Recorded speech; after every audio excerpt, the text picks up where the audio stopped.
We ain't talked about it on stream. In case you are living under a rock, it has been revealed from the official Marvel account that Marvel's Wolverine is coming to PS5 September 15th, 2026, developed by Insomniac Games in collaboration with Marvel Games and Sony Interactive. So be ready September 15th. We will be there day one. That's the good news. The good news is that it's coming out September 15th this year.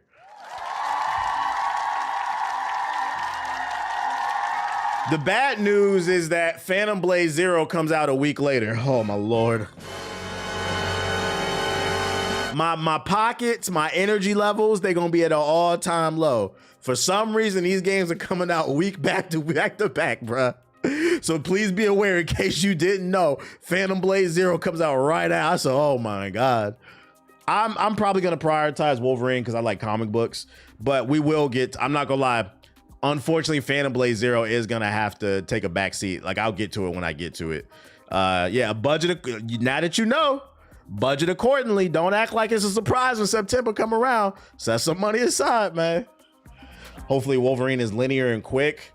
I feel like it will be more linear, but from the gameplay that leaked a couple years ago, goddamn time flies, there will be some parkour in it. Like, I remember in the gameplay, you could climb with his claws, but from the scope, it didn't look as big as Spider-Man though. So it'll probably be like semi-open world, I think. We need to see some gameplay now, we know, man. September 15th, if I had to predict, I think we'll get a full gameplay reveal probably in May. Remember I told you that, probably May. Or June, somewhere around there. We'll probably get a full gameplay reveal. What else I got for ya? Oh, speaking of the game that we'll be playing today, Resident Evil 9, the reviews came out. And what do you see? 10s, 9.5s, 99999s, a few 8s. It's currently sitting at an 89 overall Metacritic. I believe, don't quote me on this, but I believe this is the highest rated game of 2026 so far.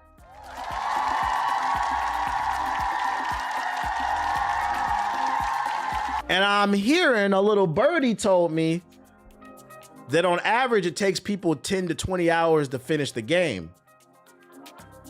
I know some people that beat it. And when I heard that shit, I said, oh, we love a short linear game that gets to the fucking point, man. We love it. So it looks like we might have our first game of the year contender here. And we're gonna see what it's about in a little bit later, man. We're gonna hear about it. We're gonna see about it. Hell yeah. 8 hours in, not gonna lie, it's arguably top 3 RE game. I'm not well equipped enough on Resident Evil lore to comment on that, but I'll take your word for it. So like 5 strict streams maybe. Yeah, we should be able to run through that one quickly. I was like, thank God this game is short. Like, like short games, replay it if you love it that much. Shout out to Pablo with the super chat. I know buying a gaming PC is very expensive. Are there any websites you recommend? Yeah, PCPartPicker.com. Well, first of all, check if you have a what's that shit called? Where I built my PC? What's the big nerd? Micro Center, yeah. Check if you have a Micro Center near you. If you do, I would go to Micro Center. You could build your shit on their website. Like the PC that I have right now, they have the same thing. They have a PC part picker on here, so you can't fuck up your PC because it'll only allow you to pick parts that are compatible. I built my PC like at 9 a.m. one day. This PC that I'm streaming from, I built it at like 9 a.m. and it was ready to pick up by 7 p.m. Shout out to Micro Center. If you don't mind paying, it's worth it. So check if you got a Micro Center. It's like an extra $100. They'll build it for you and you can just go pick it up. And the best part is you can also get a warranty on it. I got a 2-year warranty on my shit. If anything happens, which it did happen, my dog blew up my fucking he tripped on my headphones and it blew up my my soundboard on so I had to get a motherboard replaced. I got it completely for free. No questions asked. You can spill water, you can come all over your PC. You could blow it up, they'll replace it.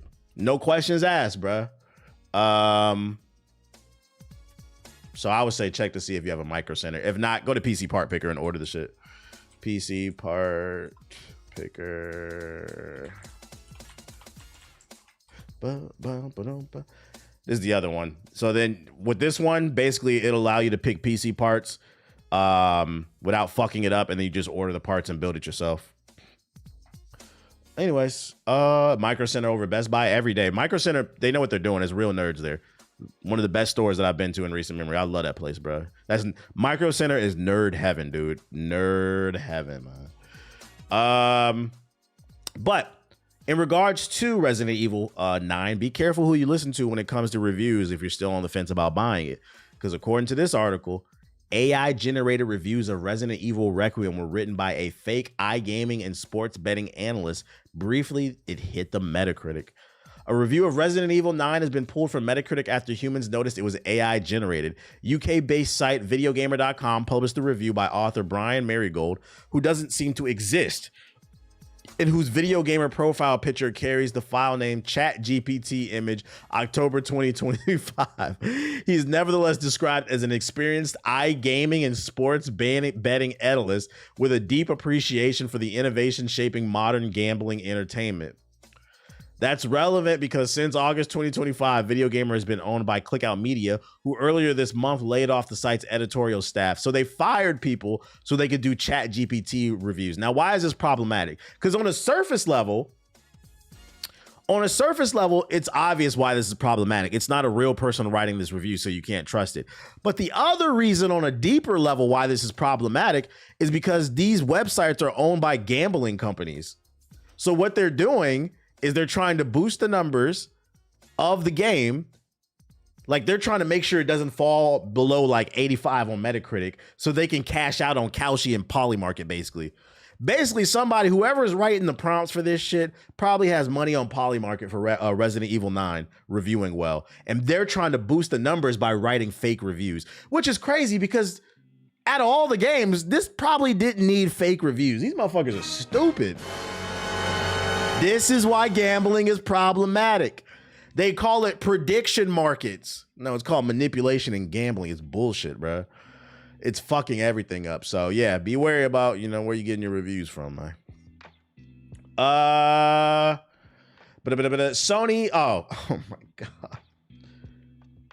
In news, Sony is hitting the reset switch on the Spider-Man spin-off movie universe. Yes, that's right, ladies and gentlemen.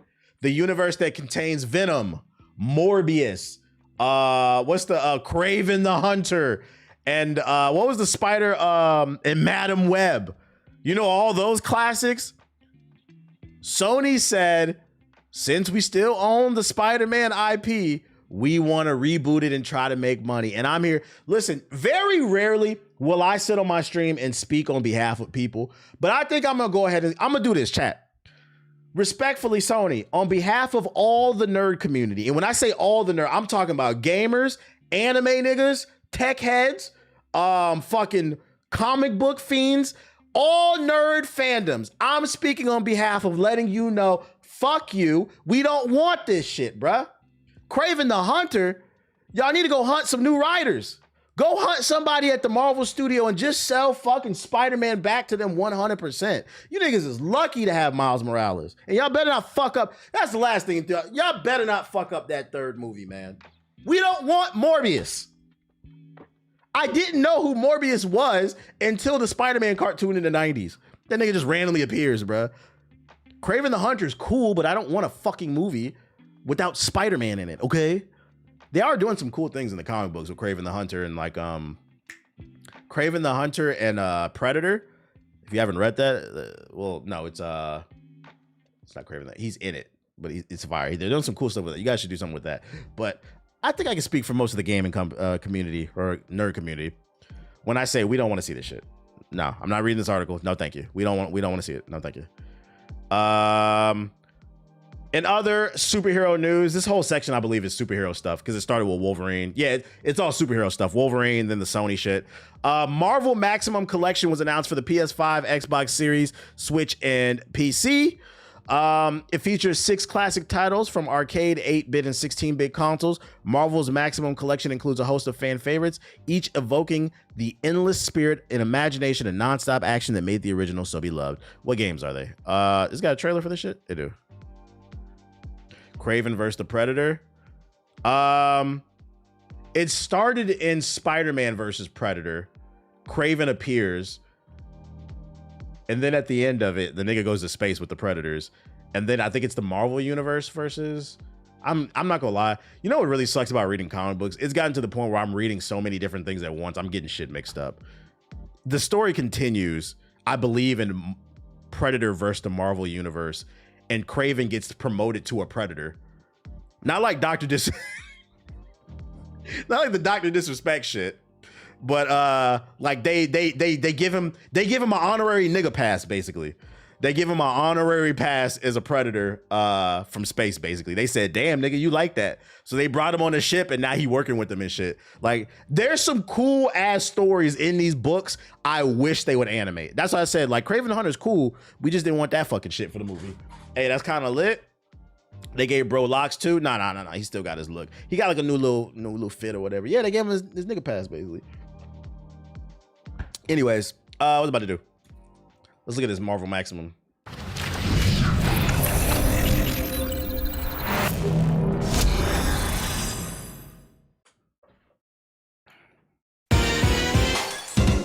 Limited run. They have 8 stories going all at once. It gets confusing. To save the world from destruction. Oh, hey, shit. They are X-Men.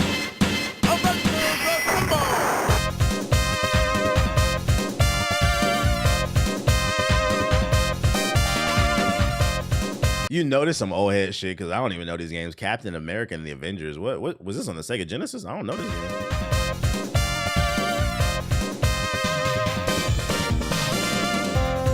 Yeah, these some Unk games.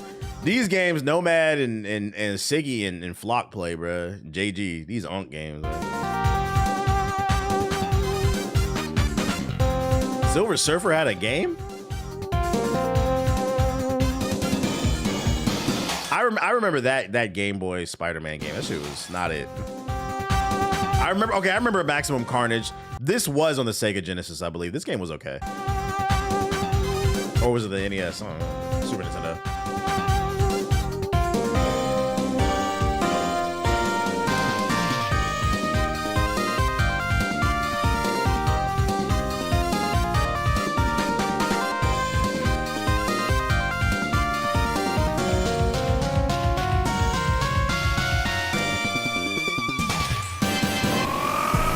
Yeah, I'm not gonna lie. Like, this is a nice gift to get, like, you know, the old head who says he's a gamer, but he hasn't touched the console since like the Sega Dreamcast or some ship. Yeah, just get him to, yeah, I'm a gamer, bro. Like, bro, it's been a long time since Marvel vs. Capcom. One thing about this is that Konami ever brought back Bloody Roar. I didn't even know Konami had Bloody Roar. I wish they would bring it back. Do they really? Bloody Roar publisher. Oh, it is Konami. I have a good relationship with Konami. I'm actually doing business with them soon again because they fuck with me after the Metal Gear shit. Next time I talk to some important Konami people, I'm gonna bring that up. I didn't know that Konami owned Bloody Roar. I didn't know who owned it. I'm gonna bring that shit up. Be like, what's up with Bloody Roar, man? We need that, bro. You said send that email. Like, what's up? I just want to plant a seed, see if there's anything there. And let me get a character in there. Meow. What else we got? Oh, more superhero shit. Batman. We're not leaving anything behind. How Lego Batman's Legacy of the Dark Knight is balancing old and new gameplay.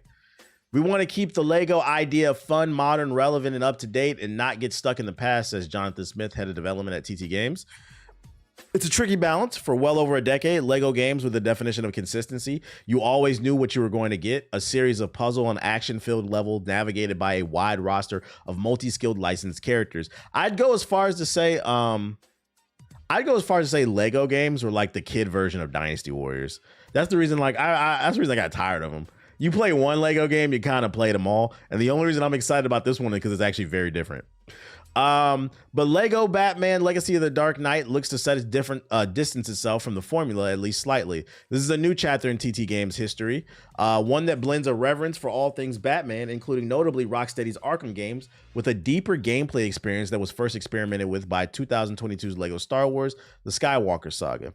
With Lego Star Wars The Skywalker Saga, we made a couple of really significant changes that fans really appreciated. In particular, getting closer to the character, having a really immersive camera system, and then just starting to make the combat experience or some of the core gameplay systems deeper and richer than what they had been before. Shout out to Hellkin 02 with the sub. Appreciate it. Let's see. We don't want to lose the accessibility and the immediacy, but that showed that we could add layers to that and make environments that were really big and broad and really deep and rich and rewarding. Smith explains, we've just gone further in Lego Batman Legacy of the Dark Knight and then also found aspects of the Batman characters in the Batman story in the Gotham City that have really worked well with the aspiration to get deeper, to be even more authentic in our treatment of Lego and our treatment of the story and our treatment of the characters. Gotcha. I get tired of this, man, not acknowledging there's two different factions of Gen Z. The 97 to 99 niggas basically are millennials. I literally acknowledged y'all earlier. What are you first of all, why are you even talking about that? Did you are you watching the old part of the stream on YouTube? I'm not gonna lie, man, you YouTube niggas, I don't know, man. But I do know that there's different factions. Like there's older millennials and younger millennials. Yeah, there's older Gen Zs and younger Gen Zs. You're actually proving my point since you want to bring it back up. Yes, you older Gen Zs, it still stands my point. You older Gen Zs are just diet millennials. You swore you had an original childhood, but you were watching reruns. You are not a 90s kid if you cannot remember the fucking 90s. You were born in 99. You were in the 2000s. You were watching millennial reruns. Why does that hurt your feelings? Like you were not there when it was a part of the cultural zeitgeist. Yeah, you feel attacked by this shit, right? What's going on? That's a fact. I'm a 90s kid. You was born in technically, but you were born in 99. It's not the same, bro. He said, can we get over this? This shit is fucking funny, man. They be so hung up on age. Yeah, y'all not beating the ageist claims. Did I read that part? Yeah, I did. Characters in particular, the number of playable ones, have been a big talking point ever since this Lego Batman reveal. Fans of the series had become accustomed to rosters stretching into the hundreds in the previous Marvel, DC, Star Wars, and Harry Potter Lego projects. But in Legacy of the Dark Knight, that number had been stripped down to just 7. It's all service adept, says Smith. We're taking these individual characters on a journey, he explains. So you're constantly upgrading and developing new skills and opening new abilities for each of these characters. Within the Bat family as well, we really wanted to focus on making those characters really unique, making their personalities come across, their abilities very distinct. That's cool. So there's going to be skill trees, and each character in the Bat family is going to play completely differently. So it's going to be deeper. If you don't remember Star Wars Episode 1 being released in 99, I don't want to hear it. Nah, facts. Since we talking Star Wars, if you don't remember Episode 1, the poster before the movie came out when it was the kid Anakin, and behind him it was a shadow of Vader. If you don't know what I'm talking about, you wasn't there. I'm 98 and my conscious started in the 2000s. Yeah, because you have to take into consideration when you became conscious. That's what I'm talking about, bro. You said, yeah. So yeah, I don't know that shit. I wish I had that movie poster. That was a great poster.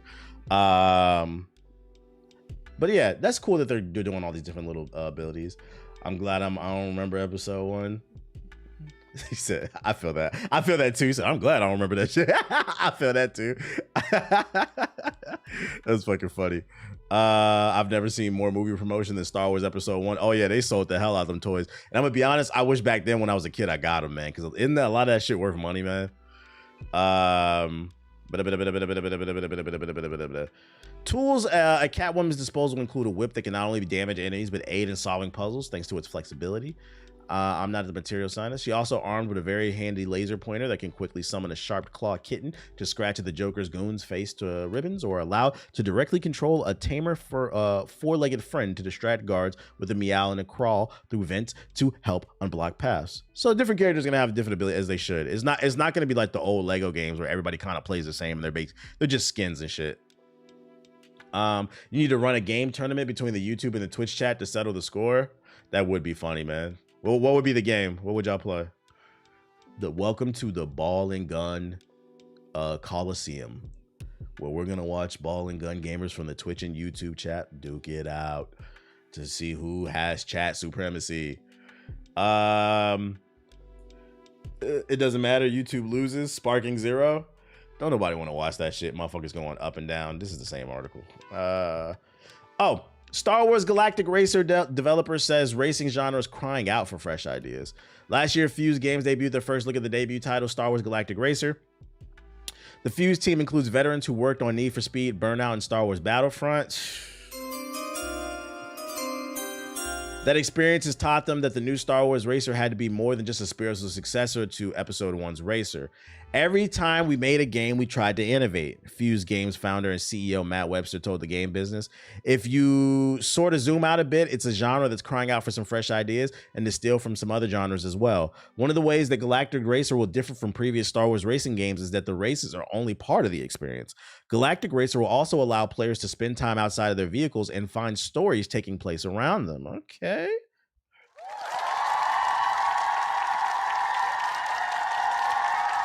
When we're looking at a racing game, particularly one that feels is ripe for a bunch of innovation, where do we want to innovate? It's a Star Wars racing game, so Star Wars fans crave immersion in that galaxy. They crave a story to be told and characters to fall in love with, in beautiful locations that we know and love. That is really a really fertile ground for us that we think about in the second-to-second experience, but then more broadly in the sphere of Star Wars storytelling. Webster praised Fuse's collaborations at Lucasfilm and noted that they helped in the creation of a new vehicle, the Skim Speeder, which will debut in the game. Now, I said on the podcast, and motherfuckers was making fun of me. I think I said it on the stream. What would take this to the next level is they really embrace the Star Wars universe and give us little tidbits, maybe like some collabs or like some characters from the greater universe. And it sounds like there's going to be some little story tidbits that's going to make the game more fun. Makes me want to try it. I'm looking forward to this game. I want to see what it's all about. Not gonna lie, in my opinion, episode 2 is the best of the sequels because of the content that spun off. I get what you're saying, but I disagree. Because you know what's funny? The way people talk about episode 1, that's how I feel about episode 2. I feel like episode 2 was the most forgettable. Simply because it was just kind of meh. But I get what you're saying because it gave us the spinoff of the Clone War TV shows and all the stuff in between. But like, I don't feel like that's a fair assessment because we have to judge the movie for what it is. And then also another problem with the Clone Wars is like, yeah, you know, it gave us like Ahsoka and shit, but then it kind of fucks up the second movie. Because you mean to tell me this entire war went on in the second movie? All this crazy shit happened and Ahsoka never appears because that show came out after the movie. So like, in my opinion, I think the second episode is the most forgettable one. It was bloated. Wasn't episode 2 a love story? And the women and the children. Yeah, she was an afterthought. Yeah, it fucks up the continuity. That's where they really started to fuck shit up. And it's great because I like Ahsoka. It's one of my favorite characters. But it does fuck up the continuity. That's where it all started. So I could argue episode 2 is where all the bullshit started. What else I got for ya? Oh, why did I save this? Go pick up the new history of DC Dakota Universe. Static, Hardware, Rocket, Icon. They're back in the DC universe. This tweet went a little bit viral. Some of the comic book fans was happy that I tweeted it out. I was like, yeah, I fuck with that shit. It's not FUBU books to me. But yeah, Static's back in the mainline universe. So I already bought mine. I think that's why I saved it, just to shout it out. Because it seemed like people were really happy. Apparently it's selling really well. So we might get more content, man. Wasn't she in the Clone Wars? It's just the material wasn't treated as canon. In the movie? No, she was not in the movie. Ahsoka debuted in the cartoons, the little animation or whatever the fuck it was. What else I got? Oh, more comic book shit. This is the whole superhero news section. Deadpool has paid homage to Naruto on the cover of its final chapter. You guys like that? Anybody copping? I don't really like Deadpool, so. The Dakota incident was good. It was good. It was good. Oh shit. Worlds is colliding. You know, before we move on from this comic book shit, so there's a collab coming out later this year. Spider-Man and Spider-Man and Superman.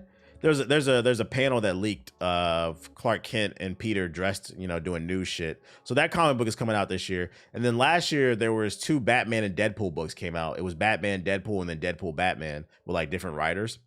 That stuff is cool, but if we really want to, in my opinion, before I move on, I think if we really want to reinvigorate the comic book community, it would be dope to see more manga and comic book crossovers. They've done like, there's like an X-Men anime, but like, I want to see some books and like animations like more regularly, bruh. Those would be some cool crossovers, man. Like Gacha Coochie with fucking who would Gacha Coochie go with? Them trash niggas, bro. What's the trash comic book? Goku versus Superman. Hey, if no dead ass niggas have been arguing about Goku versus Superman since the age of Dawn, bro. If there was a Goku and a Superman crossover, that shit would feed generations, bro. Like the TMNT Naruto. Yeah, I have that book. So that's like the first collab that I can think of. There was a Ninja Turtles Naruto crossover that came out last year. It's a solid book. It's like a 7 out of 10. It's just a fun read. It's fan service. But issue number 1 is worth money. It's worth money. I want to see more of that shit, bro. Let's see the cultures collide. Gacha Coochie and TMNT. But Death Battle niggas is gonna riot. They gonna riot. Batman and Hunter x Hunter crossover. That shit would be fire. I want to see more of that. So like, hey, comic book writers, get on it. Make it happen. It'd reinvigorate both markets. The last Death Battle, they literally made Goku and Superman bros. That's what I said. That's a conversation I feel like that's been happening since Dragon Ball came out. Who would win? Who would win? All Might Superman comic would do numbers. Facts.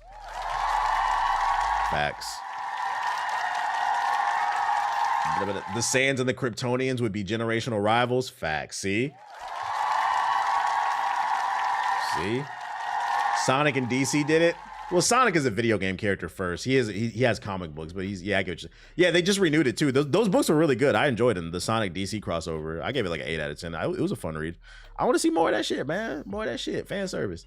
Another Mortal Kombat trailer drop.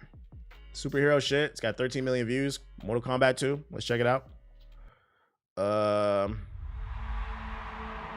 Saiyans versus the Vitromites. That could work too. That'd be fire. Similar styles.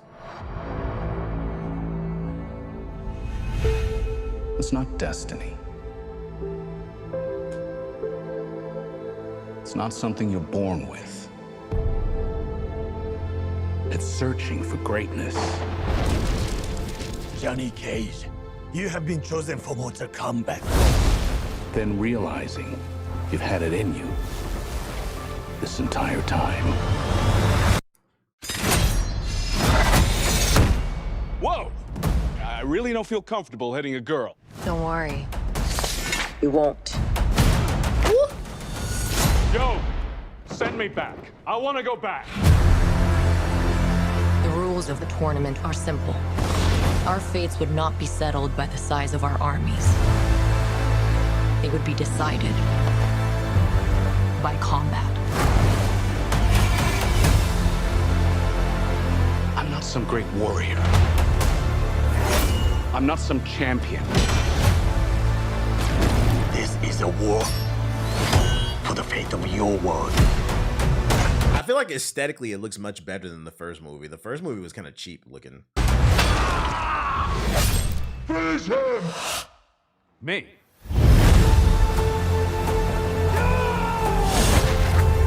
Earth belongs to me. They definitely upped the budget. Our only chance is to face this together. Let's go, baby. Black man. You, Johnny Cage, are a part of this now.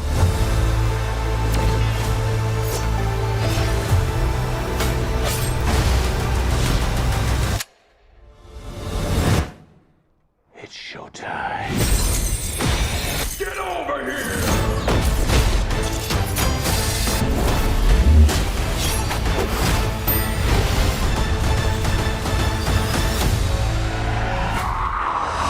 Johnny Barack will Obama. definitely die.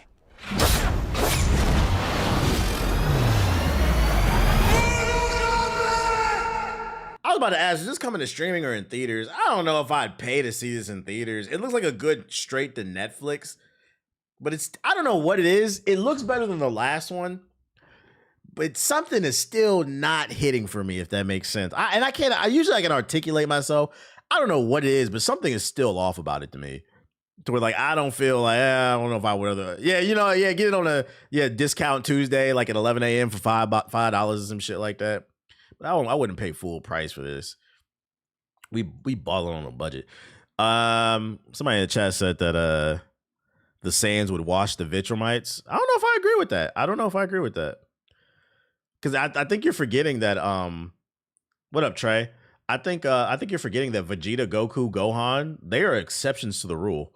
Goten, Trunks, those are exceptions. The average Saiyan wasn't that damn powerful. So if the war is between the Saiyans and the Viltrumites, I think that would be closer than you think. Yeah, Goku is in a fucking anomaly. I think that's the part that like you're forgetting. And they could easily do a crossover book for that one. They could just do some bullshit Elseworld shit, right? Where, because keep in mind, the Viltrumites and the Saiyans are the same. They're both planet conquerors, right? So they could do a comic book, a manga where there's a storyline where Frieza sends the Saiyans to conquer some planet in some obscure part of the galaxy, and they're conquering the planet, they're killing the people, and then they get to the other side of the planet and they see the Viltrumites are there to conquer it too. And the Viltrumites is like, this is our planet, nigga. And the Saiyans is like, who you calling monkey? Like, this is our planet. Frieza said we need this shit. Beerus said we need this shit, bruh. And them niggas get to clapping, bruh. Like, they can easily do that shit, bruh. And it's believable because it's all in space. So just call it an Elseworld story. That shit, easy story. That shit would be fun, bruh. Maybe put Bardock in there if you want to sell. You can't put Goku and Vegeta. It's got to be like put Bardock in there. Put Bardock, because didn't they do it with the granola arc? They bullshit some shit with Bardock, didn't they? That nigga Bardock was like on some planet with them niggas and some shit with Raditz. Yeah, but nobody likes that nigga, bro. That don't make no sense. It's good. Yeah, maybe. Yeah, they could do Bardock if they want to do. There's some bullshit in the story. Put Gine in there too.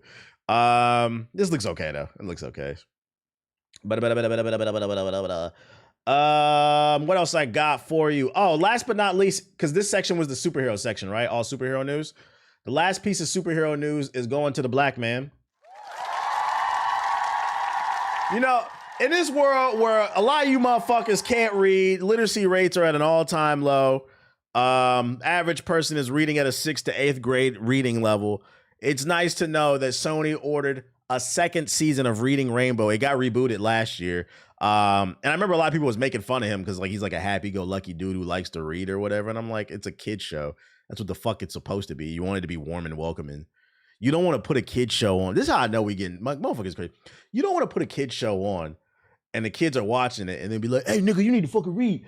It's a kid show, bro. All kid shows are cutesy. Like we are just yeah, just hating on happiness. But anyways, apparently the show's doing good. It got renewed. And as far as I'm concerned, he's not Wolverine. He's not Mortal Kombat. He's not the Saiyans and all this other superhero shit I was talking about. But he's a superhero to me because you niggas need to fucking read, man. Let's go. Yeah, Kai Cenat brought reading back. Let's go. This is superhero shit to me. This shit.